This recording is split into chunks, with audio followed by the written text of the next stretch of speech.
جمعے کی نماز پڑھ کے دنیا بھاگتی ہے، او ہو پتہ نہیں کون سی پیچھے آگ تھی جو بجھائی جائے گی۔ اور آج تک لوگ مسئلہ پوچھ رہے ہیں کہ جمعے کی بعد والی سنتیں کتنی ہوتی ہیں۔ میں نے کہا کتنے سال ہو گئے جمعہ پڑھتے، کتنے سال ہو گئے، ابھی تک سنتوں کا نہیں پتا، ابھی تک میں علم کے پہلے کتنی رکھتے ہیں اور بعد میں کتنی رکھتے ہیں۔ فجر کی سنتیں کب پڑھنی چاہیے، سنو فجر کی سنتوں کے بارے میں۔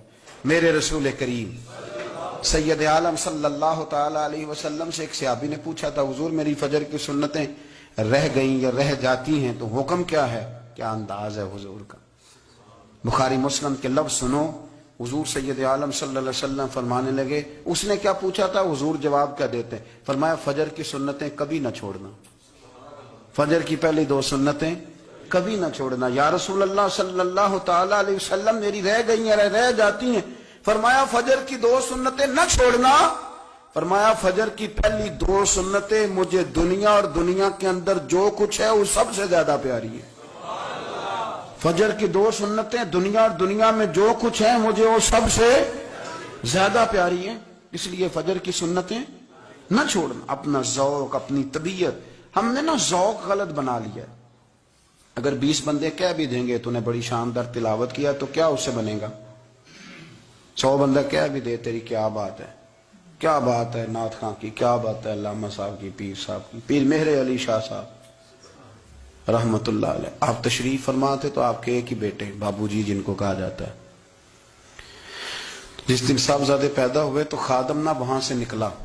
ان لوگوں کے شوق اور طرح کے تھے نا، تو ان کی توجہ بھی اپنے شوق کی طرف رہتی، تو خادم نکلا اندر سے، پیر صاحب مبارک ہو، پیر صاحب مبارک ہو، پیر صاحب مبارک ہو، پیر صاحب مبارک، وہ شور کر رہے ہیں۔ تو پیر صاحب کو وجد ہو گیا، اللہ اکبر اللہ اکبر اللہ، وہ کیا ہوا، کس بات کی مبارک دے رہے ہو؟ کہ حضور اللہ نے بیٹا دیا۔ تو آپ فرمانے لگے اچھا حضور آپ کیا ہوا، آپ تو پریشان ہو گئے۔ فرمانے لگے جب تو نے 3 دفعہ کہا نا مہر علی کو مبارک ہو تو میں سمجھا تھا شاید تجھے کسی نے بتا دیا ہے کہ مہر علی سے اللہ راضی ہو گیا، میں سمجھا تھا کہ شاید تو یہ خبر لے کے آیا ہے کہ کسی نے بتایا ہے کہ مجھے آج خبر ملی ہے کہ مہر علی سے رب اچھا پتر ہوا ہے، الحمدللہ اللہ کا شکر ہے، پر میرے لیے مبارک کا دن وہ ہوگا جب میرا رب کہے گا کہ میں مہر علی سے راضی ہوں، میرے محبوب کہیں گے کہ میں مہر علی سے۔ آپ بات کو سمجھیں، شوق ہی کسی اور طرف تھا، دل ہی کہیں اور لگا ہوا تھا، طبیعت ہی کہیں اور مائل تھی۔ کوئی وظیفہ پوچھتے تھے تو پڑھتے تھے وہ لوگ، کچھ اللہ اللہ انہیں بتائی جاتی تھی تو کرنے کا ذوق رکھتے تھے، طبیعت تھی، قائل تھے۔ حضرت ربیع کہتے ہیں میں بڑی دور سے سفر کر کے گیا حضرت اویس کرنی سے ملنے، بڑی دور سے، اور جب میں پہنچا تو فجر کا وقت تھا، تو حضرت اویس کرنی کو میں نے پا لیا، تو وہ نماز پڑھ کے نا قرآن شریف لے کے بیٹھ گئے۔ فرماتے ہیں اشراق چاشت کا وقت ہوا تو نفلوں کی نیت باندھ لی۔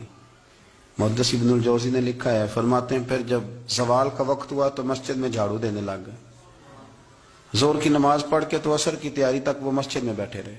اور میرے نبی پاک علیہ السلام نے فرمایا جو نماز کے انتظار میں بیٹھا ہو وہ نماز ہی میں ہے، وہ نماز ہی میں ہے۔ فرمایا میری دنیا میری امت کی جو رہبانیت ہے نا وہ اتنی ہے کہ نماز کا انتظار کرے، اذان کے بعد نماز کا یہ راہب ہے، یہ اس وقت چھوڑ کے بیٹھے ہیں سارا کچھ۔